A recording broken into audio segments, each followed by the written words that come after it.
11তম গ্রেডের আশ্বাসে কাল থেকে আন্দোলন প্রত্যাহারের ঘোষণা দিয়েছেন প্রাথমিক শিক্ষক সমিতি এবং প্রাথমিক শিক্ষক দাবি বাস্তবায়ন পরিষদ। সন্ধ্যায় অর্থ এবং প্রাথমিক ও গণশিক্ষা মন্ত্রণালয়ের সচিবের সাথে বৈঠক শেষে এই ঘোষণা দেয়া হয়।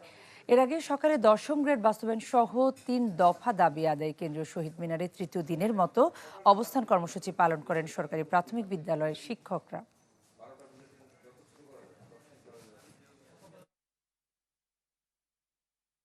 যতদূর সম্ভব দ্রুত সময়ের মধ্যে সহকারী শিক্ষকদেরকে 11তম গ্রেডে উন্নীত করবেন বলে আমাদেরকে প্রেস বিজ্ঞপ্তি দিয়েছেন।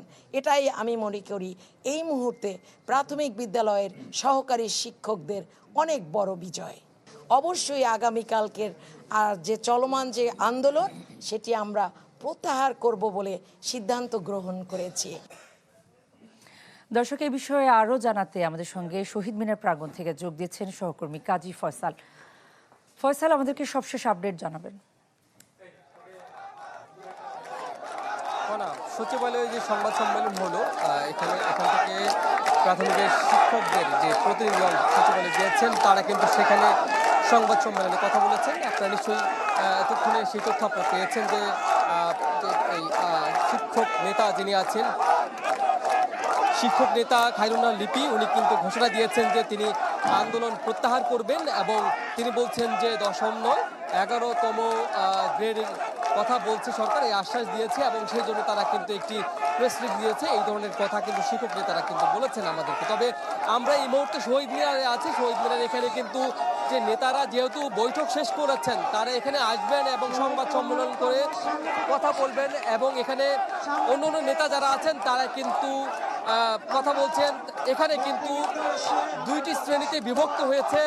তারা বলছেন, একটি পক্ষ বলছে যে আন্দোলন প্রত্যাহার মানবেন এবং আরেকটি পক্ষ বলছেন যে আন্দোলন তারা চালিয়ে যাবেন যতক্ষণ না পর্যন্ত তারা 10ম গ্রেড পাচ্ছেন, অর্থাৎ তাদের যে প্রথম যে দাবিটি যে 10ম গ্রেড সেটি যে পর্যন্ত না তারা পাচ্ছেন, সেটি সরকারিভাবে প্রজ্ঞাপন আকারে পাচ্ছেন, ততক্ষণ পর্যন্ত তারা এই শহীদ মিনারে আন্দোলন চালিয়ে যাবেন। আমরা একটু চারিদিকে যদি একটু ক্যামেরা দিয়ে দেখাতে চাই, এখানে কিন্তু অনেকেই কিন্তু এই ব্যতিক্রমী আওয়াজ তুলছেন। তারা বলছেন তারা মানেন না, তারা বলছেন তারা এই আন্দোলন চালিয়ে যাবেন। এখন যেহেতু কেন্দ্রীয় নেতৃবৃন্দ এখনো আসেননি, তারা আসলে সংবাদ সম্মেলন করলে তারপরেই মূলত চূড়ান্ত সিদ্ধান্ত জানা যাবে আসলে তারা কি করবেন। কনা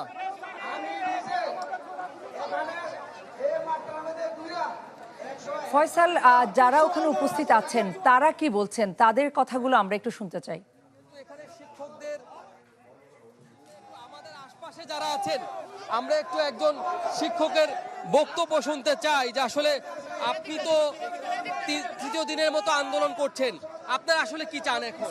আমরা এখন চাচ্ছি যে আমাদের প্রজ্ঞাপন ছাড়া আমরা আমাদের এই কেন্দ্রীয় শহীদ মিনার আমরা ত্যাগ করবো না। আমাদের 3.5 লক্ষ শিক্ষক প্রজ্ঞাপন ছাড়া আমরা কোনো দাবি আমরা আপোষ মেনে নেব না।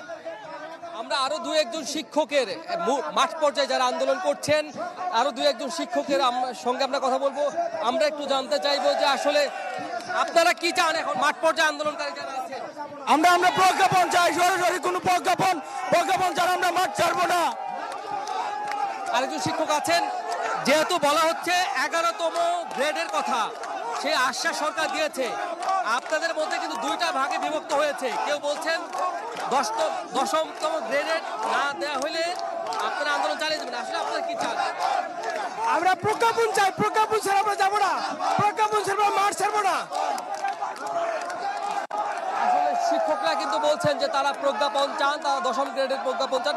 আমরা আরো 2-1জন শিক্ষকের সঙ্গে কথা বলবো। আমরা একটু জানতে চাইবো যে আসলে একজন শিক্ষিকার সঙ্গে আমরা জানতে চাইবো যে আসলে উনি কি বলছেন। আপনারা আসলে এখন কি চান মাঠ পর্যায়ে আপনারা যারা আন্দোলন করছেন? আমরা 10ম গ্রেড ছাড়া এবং প্রজ্ঞাপন ছাড়া এখান থেকে যাব না। এই শহীদ মিনার থেকে প্রয়োজনে শহীদ হয়ে যাব। কিসের প্রজ্ঞাপন চান আপনারা? কততম? 10ম গ্রেড, শতভাগ পদোন্নতি এবং 10 বছর ও 16 বছর পর চাকরির পর আমাদের উচ্চতর গ্রেড ছাড়া এই শহীদ মিনার থেকে আমরা যাব না। প্রয়োজনে আমরা শহীদ হয়ে যাব। আপনাদের প্রতিনিধি খায়রুন নাহার লিপি ম্যাডাম কিন্তু উনি ওখানে ঘোষণা দিয়েছেন সচিবালয়ে, উনি বলেছেন যে উনি আন্দোলনের প্রত্যাহার ঘোষণা করবেন। এই বিষয়ে আপনাদের মন্তব্য কি? আবার বলেন। আপনাদের যে প্রতিনিধি আপনারা পাঠিয়েছেন সচিবালয়ে খায়রুন নাহার লিপি, উনি কিন্তু ওখানে বলেছেন যে ওনারা আন্দোলন প্রত্যাহার করবেন। আপনারা কি করবেন? আসলে আন্দোলন প্রত্যাহারের ঘোষণা দিয়েছেন। না, আমরা আন্দোলন প্রত্যাহার করব না। প্রয়োজনে আমরা শহীদ হয়ে যাব। আমরা সমিতির সকল লোককে বয়কট করব। আর নয় চলো না, আর নয় অভিনয়। আমরা আর অভিনয় দেখতে চাই না। আমাদের দাবি, আমাদের ন্যায্য দাবি মেনে নিতে হবে। না হলে আমরা এই সারা বাংলাদেশের প্রত্যেক বিদ্যালয়ে তালা দিয়ে বাড়িতে থাকবো। শহীদ মিনারও নয়, আমরা তালা দিয়ে বাড়িতে অবস্থান করব। কনা আসলে আপনি দেখছেন যে এখানে কিন্তু কাপড় পরে কিন্তু অনেকে গায়ে জড়াচ্ছেন। তারা বলছেন যতক্ষণ না পর্যন্ত 10ম গ্রেডের প্রজ্ঞাপন না দিবে সরকার, ততক্ষণ পর্যন্ত তারা এখানে অবস্থান করবেন। আরেকটি পক্ষ বলছেন যে আন্দোলন প্রত্যাহার করবেন। দেখা যাক আসলে কি দাঁড়ায় পরিস্থিতি। কনা। ফয়সাল, আপনাকে ধন্যবাদ। দর্শক, ফয়সাল আমাদের সঙ্গে যুক্ত হয়ে জানাচ্ছিলেন 11তম গ্রেডের দাবিতে প্রাথমিকের শিক্ষকরা আন্দোলন করছেন এবং প্রজ্ঞাপন জারি না হওয়া পর্যন্ত তাদের একাংশ বলছেন যে তারা এই আন্দোলন চালিয়ে যাবেন।